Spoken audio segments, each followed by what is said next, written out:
BSc second semester नई शिक्षा नीति न्यू एजुकेशन पॉलिसी के सेकंड सेमेस्टर के फिजिक्स के फोर्थ यूनिट को, ये आपके सिलेबस का लास्ट यूनिट है। मैग्नेटिज्म का सेक्शन का सेकंड यूनिट है।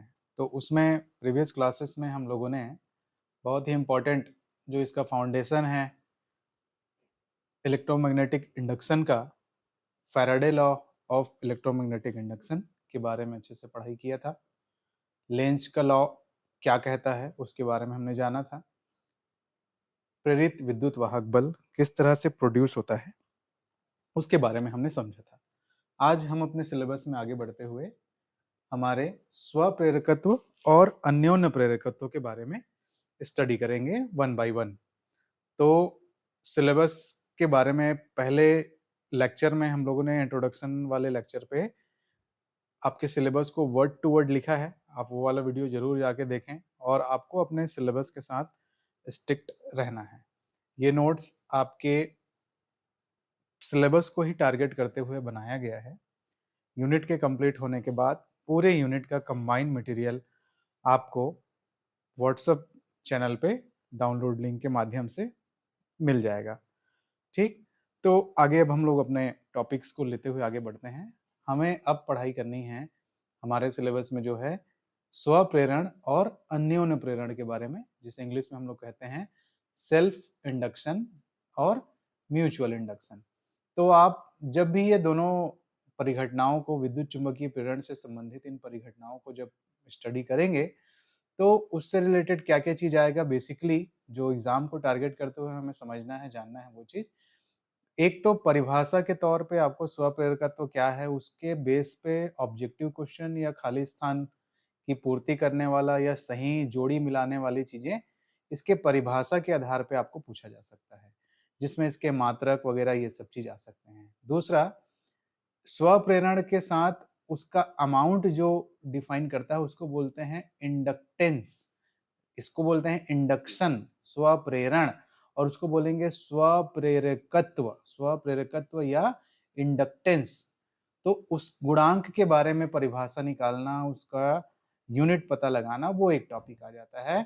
और थोड़ा बड़े नंबर में अगर आप जाएंगे कि 4 नंबर का प्रश्न है या 5 नंबर का प्रश्न है एक डेरिवेशन वाइज, तो सिंगल कुंडली के लिए स्वप्रेरकत्व का व्यंजक कैलकुलेट करके निकाल के लेके आना। तो ये हम स्वप्रेरण को इस तरह से टारगेट करते हुए पढ़ेंगे और साथ ही साथ अन्योन्य प्रेरकत्व को इसी तरह से टारगेट करते हुए पढ़ेंगे कि सबसे पहले हम लोग समझेंगे कि स्वप्रेरण क्या है, फिर उसके स्वप्रेरण गुणांक के बारे में स्टडी करेंगे, फिर एक सिंगल कुंडली कॉइल के लिए स्वप्रेरण गुणांक कैसे कैलकुलेट करते हैं उसके बारे में स्टडी करेंगे। चलिए तो स्टार्ट करते हैं हम लोग कि स्वप्रेरण क्या होता है, सेल्फ इंडक्टेंस क्या होता है। देखिए जरा स्पेसिफिक परिभाषा हमने क्या लिखा हुआ है। स्वप्रेरण नाम से स्पष्ट है, खुद में, अपने स्वतः या स्वयं स्वयं में उत्पन्न होने वाले प्रेरित धारा के ऊपर बना हुआ है। देखिए वर्ड टू वर्ड आप कैसे लिखेंगे अपनी सिंपल सरल भाषा में कि किसी परिपथ या कुंडली में धारा के परिवर्तन के कारण, अर्थात परिपथ से संबंधित चुंबकीय बल रेखाओं की संख्या में क्या कर दीजिए आप, परिवर्तन कर दीजिए, के कारण प्रेरित विद्युत वाहक बल का उत्पन्न होना क्या कहलाता है जी, स्वप्रेरण कहलाता है। ठीक, इसको याद रखेंगे अच्छे से। ये डबल कोट किया गया है यहाँ पर, यहाँ तक का चीज कि किसी कुंडली, यहाँ पे डायग्राम बना हुआ है, इसको थोड़ा समझिए। ये एक हमारे लिए इलेक्ट्रिक सर्किट है, इस तरह से एक कुंडली है जिसपे ये बैटरी से हमने जो विद्युत सप्लाई दिया हुआ है और आई करंट मान लेते हैं इस दिशा में, ऐसे इसमें आई धारा प्रवाहित हो रही है। ठीक, ये प्लस और माइनस के अकॉर्डिंग। तो इससे संबंधित चुंबकीय क्षेत्र क्या हो गया, बी से दर्शाया जाता है। ये क्या है, इसका कुंजी या स्विच जो कि क्लोज्ड है, तो इसीलिए यहाँ पे क्या लिखा गया है जी, क्लोज्ड है। ये परिपथ क्या है, बंद है। तो इस तरह से इस परिपथ में धारा प्रवाहित करने से एक प्रेरित धारा उत्पन्न हो रही है, एक प्रेरित धारा उत्पन्न हो रही है जिसकी जो दिशा है आपकी, ये वाली दिशा, ये वाली, ये एरो जो दिख रहा है अपोजिट है। अपोजिट है कहने का मतलब ये वाली आई करंट इस दिशा में बह रही है, इस दिशा में आपका ये वाला इस दिशा में, तो इसके जस्ट अपोजिट दिशा में प्रेरित धारा उत्पन्न हो रही है। अब इस जो पहले हम लोग इलेक्ट्रोमैग्नेटिक इंडक्शन के बेसिक डेफिनेशन फैराडेस लॉ में हम लोग जानते हैं कि कुंडली से संबंधित प्रवाहित होने वाली धारा के मान में यदि परिवर्तन होता है, सडन चेंज, चालू होता है अचानक से बंद हो जाता है, तो उसमें प्रेरित धारा उत्पन्न होती है। तो अब दूसरे कंडीशन में आप क्या करते हैं, यदि आप स्विच को तुरंत बंद कर देते हैं, स्विच को बंद कर देते हैं मतलब परिपथ में धारा का प्रवाह अचानक से बंद हो जाता है, तो प्रेरित विद्युत वाहक बल के कारण जो प्रेरित धारा है उसकी दिशा बदल जाती है, इसलिए इस दिशा में ऐसा फ्लो होने लगता है। जस्ट उसका डायरेक्शन क्या हो जाता है, अपोज्ड हो जाता है, विपरीत हो जाता है। ठीक, तो ये कैसा सर्किट है जी, ये ओपन सर्किट है। ओपन सर्किट मतलब इसका बटन क्या है, अभी ओपन है या ऑफ है कह सकते हैं आप। ठीक, तो ये बहुत इंपॉर्टेंट और महत्वपूर्ण चीज है विद्युत सर्किट के लिए। जो स्वप्रेरकत्व का जो गुण है वो बहुत ही महत्वपूर्ण चीज है। देखिए, लेंज के नियम के अनुसार इस प्रेरित धारा की दिशा इस प्रकार होती है कि यह सदैव कुंडली में प्रवाहित मूल धारा के विपरीत या होने वाले परिवर्तन का क्या करती है जी, विरोध करती है। ठीक, इस स्वप्रेरकत्व की प्रॉपर्टी को विद्युतीय जड़त्व भी कहा जाता है। क्या कहेंगे जी, इलेक्ट्रिकल इनर्शिया। इनर्शिया कहाँ पे पढ़ते हैं हम लोग जनरली, न्यूटन के नियमों में। मैकेनिक्स में आप लोग पढ़ते हैं कि न्यूटन का प्रथम नियम क्या है, जड़त्व का नियम है। वो क्या कहता है कि कोई भी वस्तु जिस स्थिति में है उसी स्थिति में बनी रहनी चाहती है। यदि वह स्थिर अवस्था में है तो स्थिर अवस्था में, गतिमान अवस्था में है तो गतिमान अवस्था में, कि जब तक उसमें कोई बाह्य बल ना लगा दिया जाए। मतलब यदि स्थिर अवस्था को आपको बदलना है तो उसके विरुद्ध कार्य करना पड़ेगा, गतिमान अवस्था को यदि आपको बदलना है तो उसके उस स्थिति के विरुद्ध में कार्य करना पड़ेगा। सिमिलरली इलेक्ट्रिक सर्किट में यदि कोई धारा प्रवाहित हो रही है, उसमें अगर आप कोई परिवर्तन करना चाहते हैं तो जो प्रेरित धारा होती है, जो उसके अंदर एक चुंबकीय क्षेत्र बनने के कारण जो दूसरी प्रेरित धारा उत्पन्न हुई रहती है, वो परिवर्तन के हर परिस्थिति का विरोध करती है। इस यही कारण है कि जब कोई भी सर्किट अचानक से बंद नहीं होता, जैसे आपके घर का कोई भी इलेक्ट्रिक सर्किट को जब अचानक से पावर सप्लाई डाउन होता है तो उसमें फिर भी थोड़ा सा पावर वो धीरे से डाउन होके बुझता है। उसका कारण ये है कि प्रेरित धारा से उत्पन्न विद्युत क्षेत्र उसमें उत्पन्न रहता है, या धारा उत्पन्न होके उसमें इलेक्ट्रिसिटी का इफेक्ट रहता है, इसलिए वो धीरे से बुझता है। सिमिलरली चालू होने के लिए भी एकाएक चालू नहीं होता बल्कि धीरे से चालू होता है। क्यों? क्योंकि चालू होने के समय में प्रेरित धारा उसका विरोध करते रहता है कि करंट चालू मत हो। तो इसके वजह से आप करंट का इफेक्ट बढ़ाते जाते हैं, फिर कोई चीज धीरे से चालू होता है। वैसे ही बंद करने के कंडीशन में भी कोई भी चीज एकाएक बंद नहीं होती, क्योंकि अगर आप सर्किट में विद्युत धारा प्रवाहित करके उसे चालू करना चाह रहे हैं तो प्रेरित धारा उसका विरोध कर रही है। इस वजह से सर्किट जो है एक ग्राफिकल तरीके से देखा जाए तो धीरे से नीचे से अपने टॉप पॉइंट पे जाएगा। ठीक, क्योंकि प्रेरित धारा उसका यहाँ पर रजिस्ट कर रही थी उसको। सिमिलरली यदि हम लोग सर्किट को ऑफ करते हैं तो जो ड्रॉप डाउन है एकाएक ना होकर, एकाएक सर्किट बंद ना होकर इस तरह से धीरे से डाउन आउट होता है। क्यों? क्योंकि आपने बंद करना है लेकिन एकाएक बंद नहीं हो रहा है, क्योंकि प्रेरित धारा अब उसको चलो चलते रहो ऐसा बोल रहा है, क्योंकि वो हर परिस्थिति का विरोध करता है। बंद करोगे सर्किट को तो चलो बोलेगा, और चालू करोगे सर्किट को तो बंद हो ऐसा बोलेगा। तो ये इस कारण से कोई भी हमारे इलेक्ट्रिक उपकरण और सारी चीजें सुरक्षित रहती हैं या उसमें लॉस नहीं होता। ये एक बहुत बड़ी प्रॉपर्टी है, एक बहुत अच्छा गुण है ये। ठीक, लाभ देखिए यहाँ पे हमने लिखा है, यहाँ पे आप जरूर लिख के आए अपने एग्जाम में कि स्वप्रेरण के कारण किसी कुंडली में धारा ना तो एकदम से अधिकतम होती है, ये देखिए, और ना ही एकदम से शून्य हो पाती है। ठीक, इस प्रकार स्वप्रेरण के कारण मूल धारा में वृद्धि और पतन दोनों का समय बढ़ जाता है। मतलब यदि मूल धारा में वृद्धि करनी है तो भी समय बढ़ जाएगा, और यदि मूल धारा में लॉस होता है, पतन होता है, तो उसका भी समय बढ़ जाएगा। और कितने अमाउंट में बढ़ता है जी, तो ये एक सिंपल सा इक्वेशन है, इसको याद करने की जरूरत नहीं है। आप एक थोड़ा सा कंसेप्ट बस समझ लीजिए कि current I is equal to I nought, factorised में है एक exponential factor e to the power minus R T upon L. Capital L ही यहाँ पे इंडक्टेंस कहलाता है, आर रेजिस्टेंस है, टी टाइम है। ये जो मैं ग्राफ बनाया हूँ यहाँ पे, अगर आप मैथ्स के स्टूडेंट हैं आपको पता है कि ये एक्सपोनेंशियल ग्राफ है। चाहे राइजिंग कंडीशन में हो तो भी, और या फिर डाउनवर्ड कंडीशन में, घटते कंडीशन में हो तो भी, है ना। तो ये चीज है, ठीक है।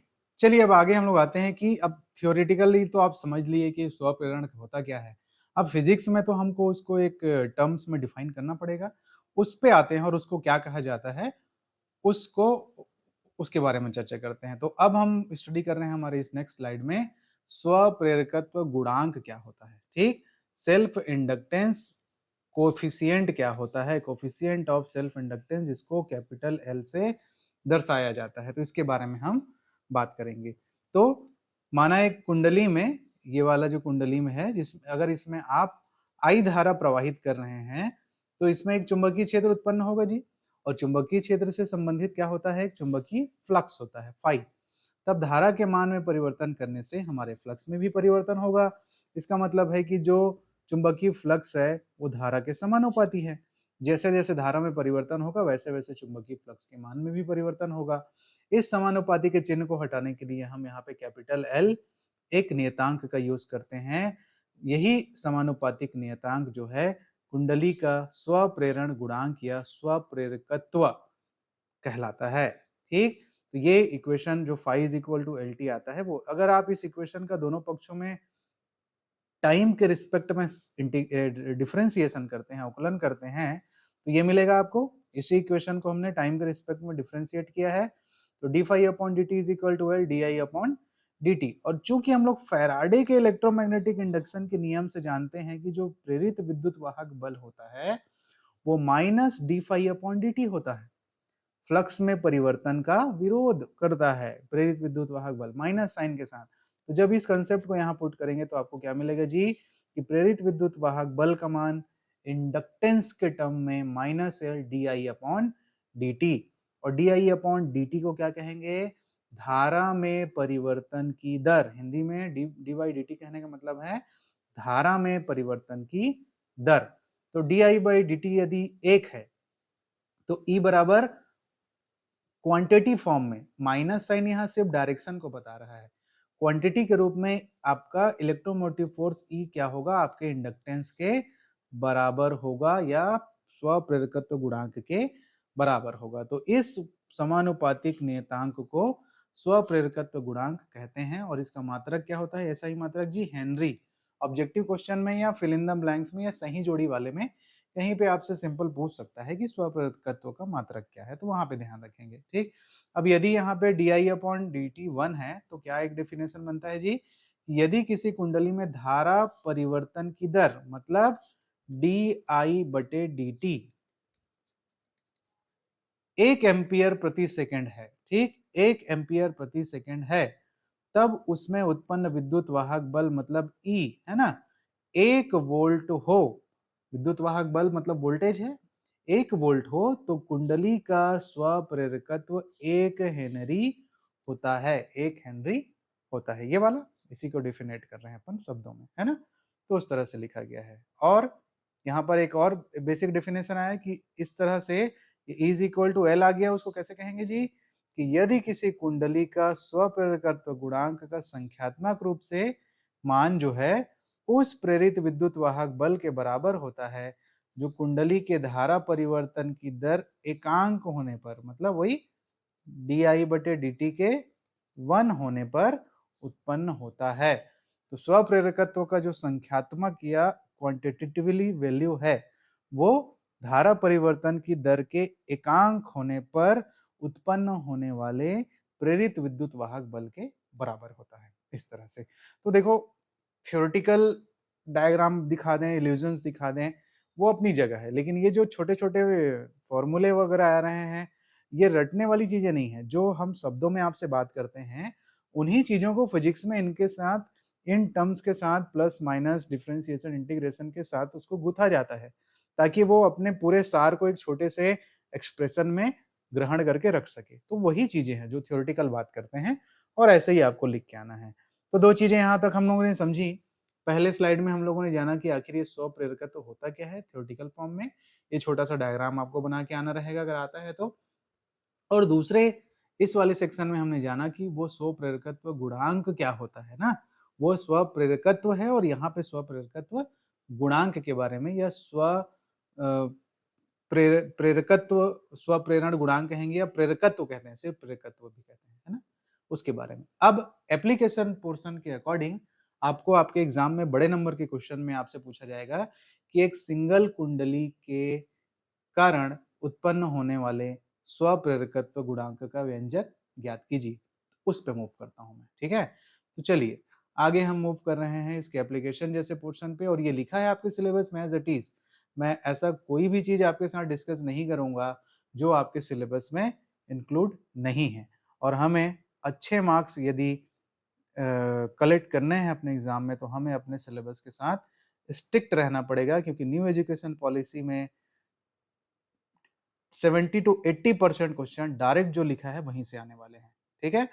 तो समतल वृत्ताकार कुंडली का स्वप्रेरकत्व, या आपके सिलेबस में क्या लिखा है जी, L for single coil, L for single coil. ये फर्स्ट क्लास के लेक्चर में आपको ये ऐसा लिखा हुआ मिल जाएगा। यही चीज है कि समतल वृत्ताकार कुंडली का स्वप्रेरकत्व निकालना है, सेल्फ इंडक्टेंस निकालना है आपको, ठीक है।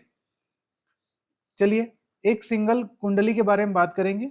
डायग्राम की जरूरत नहीं है, सिंपल एक कुंडली रहेगी, इस तरह से आपको ये समझना होगा, ठीक है। ये स्ट्रक्चर हम लोगों ने फर्स्ट यूनिट में या पहले यूनिट में इस तरह से जो पढ़ा था उसी की तरह से है जी, कि ऐसे आप इसके बारे में, इसका डायग्राम, कुंडली का डायग्राम हम लोग जो जैसे बनाए थे कि इसको ऐसे पावर सप्लाई दीजिए ऐसे, ठीक, और इसको प्लस और माइनस से जोड़ दीजिए, और इसमें अगर कोई करंट आई प्रवाहित हो रहा है तो इससे आर इसका रेडियस है, त्रिज्या है, तो इसके केंद्र पे उत्पन्न होने वाले चुंबकीय क्षेत्र के बारे में हम लोगों ने अपने इसके आपके सिलेबस के कहा जाए तो थर्ड यूनिट में इसकी पढ़ाई की हुई है, वहां जरूर देखिएगा, उसी को बेस बना के यहाँ पे चलना है, ठीक है। यहाँ पे हमें कैलकुलेट करना है इंडक्टेंस को। तो क्या लिखा है, माना आर त्रिज्या के एक समतल वृत्ताकार कुंडली है जिसमें फेरों की संख्या n है, कई राउंड हो सकते हैं, कई राउंड हो सकते हैं ये, जैसे वो इमर्सन रॉड होता है, थोड़ा सा याद करिएगा, प्रीवियस यूनिट में हमने इसके बारे में स्टडी किया था। अब इसमें अगर आई एम्पियर की धारा प्रवाहित हो रही है तो कुंडली के केंद्र पर उत्पन्न चुंबकीय क्षेत्र ये होता है करके, ये कहाँ से आएगा जी, कि एक सर्कुलर वृत्ताकार कुंडली के केंद्र पे चुंबकीय क्षेत्र का सूत्र ये होता है, ये आपको ध्यान रखना है, ठीक है। म्यू 0 एन आई अपॉन 2r, ये वहीं से होके आ रहा है, ये रिमेंबर करके चलना है। तो ये हमें पता है कि चुंबकीय क्षेत्र का मान इतना होता है। अब इस कुंडली से संबंधित चुंबकीय फ्लक्स फाई होगा, तो चुंबकीय फ्लक्स का डेफिनेशन क्या होता है, basic definition B D A, है ना। फाई इज इक्वल टू, हम लोगों ने थर्ड यूनिट में पढ़ा है कि बी और डी ए, इस तरह से। और इस यूनिट के स्टार्टिंग में भी मैंने चुंबकीय फ्लक्स का डेफिनेशन आपको बताया है फर्स्ट क्लास में। तो डी ए मतलब एरिया, तो क्या है जी, बी मतलब उससे संबंधित चुंबकीय क्षेत्र, और डी ए जो बोल रहे हैं वो क्या है जी, कुंडली का प्रभावी क्षेत्रफल। तो कुंडली का प्रभावी क्षेत्रफल मतलब वो एरिया जो वो कवर कर रहा है ना। तो बी एन ए, एन तो फेरों की संख्या होगी, जितने फेरे हैं वहां पर, यहाँ लिखे है जी एन फेरों की संख्या, और एरिया क्या होगा जी, यदि आर रेडियस का है तो इस कुंडली जितने क्षेत्र को घेर रहा है, ठीक, उस क्षेत्र का आप क्या लिखेंगे, एरिया लिखेंगे, ये वाला घेरा हुआ क्षेत्र इसका, तो एरिया पाई आर स्क्वायर आएगा, ये वाला, तो पाई आर स्क्वायर। तो यहाँ पे आपको फाई क्या मिला जी, B into N pi R square. अब चूंकि हम लोग जानते हैं, तो चूंकि अब समीकरण 1 से यहाँ पे बी की वैल्यू पुट कर दीजिए, डेफिनेशन यहाँ पर इसमें बी की वैल्यू पुट कर दीजिए, तो फाई बराबर क्या मिलेगा आपको, mu not an I upon 2r और एन पाई आर, ठीक। तो एन फेरों की संख्या है, उसमें भी आया इसमें भी आया, तो ये स्क्वायर हो गया, इस तरह से स्क्वायर हो गया, ये इक्वेशन 2 हो गया मान लीजिए आपका कैलकुलेट होके। अब चूंकि अभी हम लोगों ने दूसरे स्लाइड में क्या पढ़ा था कि phi is equal to L I, या एल इज इक्वल टू क्या, ये फाई बटे आई, जो प्रेरकत्व है या प्रेरकत्व गुणांक है उसका मान क्या होता है, फाई बटे आई होता है, ठीक, फ्लक्स अपॉन करंट। और ये फ्लक्स का मान आप सेकंड इक्वेशन 2 से निकाल के लेके आए हैं। तो एल निकालने के लिए आप फाई को सिंपल आई से डिवाइड कर दीजिए, तो L is equal to mu 0 pi N square ये n स्क्वायर आई r बटे 2i, ये 2i हो गया।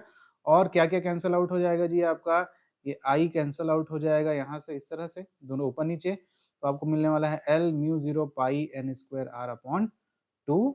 h जो यूज कर रहे हैं वो किसके लिए यूज कर रहे हैं, इसके मात्रक हेनरी के लिए। तो ये जो एक्सप्रेशन निकल के आया है ये वाला, ये एक समतल वृत्ताकार कुंडली के लिए उसके स्वप्रेरकत्व का व्यंजक है। स्वप्रेरकत्व का, स्वप्रेरण का नहीं, स्वप्रेरकत्व।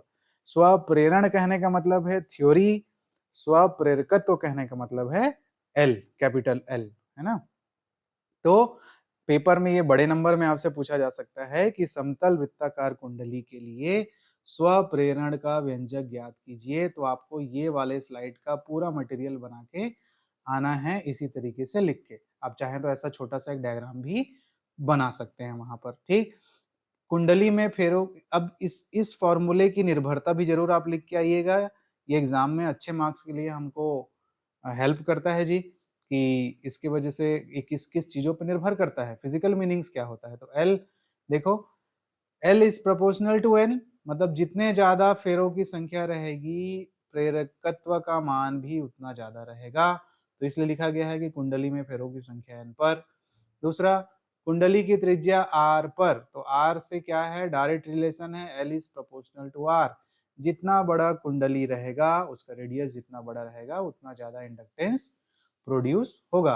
और क्या चीज है जी, कुंडली के भीतर रखे पदार्थ या माध्यम की चुंबकनशीलता म्यू या म्यू नॉट पर, ठीक। म्यू नॉट क्या है, आपके वायु या निर्वात की चुंबकनशीलता होता है।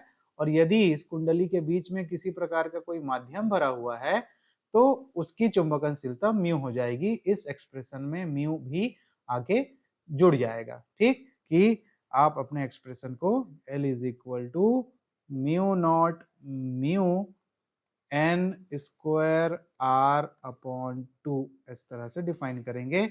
मतलब यदि इस कुंडली के बीच में कोई लोहे का रॉड, कच्चे लोहे का रॉड, इस तरह की चीजें अगर आप रख दिए हैं तो उसके वजह से इसके इंडक्टेंस का मान बढ़ जाएगा, क्योंकि प्रोपोर्शनलिटी का रिलेशन है। तो इस तरह से आप जरूर लिखें, ठीक। तो ये न्यूमेरिकल हो गया। तो सरसरी तौर पे इसको रिवाइज करते हैं, क्या क्या जाने आप इसमें जी। सबसे पहले जाने हम थ्योरेटिकली कि स्वप्रेरण होता क्या है। एक डायग्राम यहाँ पे आपके लिए और मैं रिफ्लेक्ट कर रहा हूँ। इस डायग्राम के थ्रू आप और अच्छे से इस चीज को जानने की कोशिश करिए कि ये जो ग्रीन वाला यहाँ पे आपको दिख रहा है ये इंड्यूस करंट है, और जो नॉर्मल एक फ्लो में जा रहा है सर्किट के साथ वो एक मेन करंट है। मतलब एक हमारी मेन धारा प्रवाहित हो रही है, और प्रेरित विद्युत वाहक बल के कारण ये जो हरे रंग की जो दिखाई दे रही है आपको इस रिफ्लेक्ट होने वाले चित्र में, वो आपका प्रेरित धारा है, ठीक। सिमिलरली जो सिंगल कॉइल या सिंगल इंडक्टेंस दिखता कैसे है उसके भी इमेज आप कुछ मैं शेयर कर रहा हूँ यहाँ पे, किस तरह से रहेगा या किस तरह से वो कॉइल रहता है जिसको इलेक्ट्रिक सर्किट में यूज करते हैं, वो कुछ इस तरह से रहता है, ठीक है। तो इतना लिख के आना है स्टूडेंट्स आप लोगों को इन टॉपिक्स को लेके। इस नोट से बार बार उसको रिवाइज करिए, पढ़िए, और अच्छे से प्रिपेयर करके अपना आंसर सुंदर सा लिख के आइए, तो आपको पूरे पूरे मार्क्स आपका जेकर देने वाला है, ठीक है। तो चलिए अब नेक्स्ट क्लास में हम लोग अपने, ये रहा सेल्फ इंडक्शन हम लोग यहाँ पे पढ़े हैं।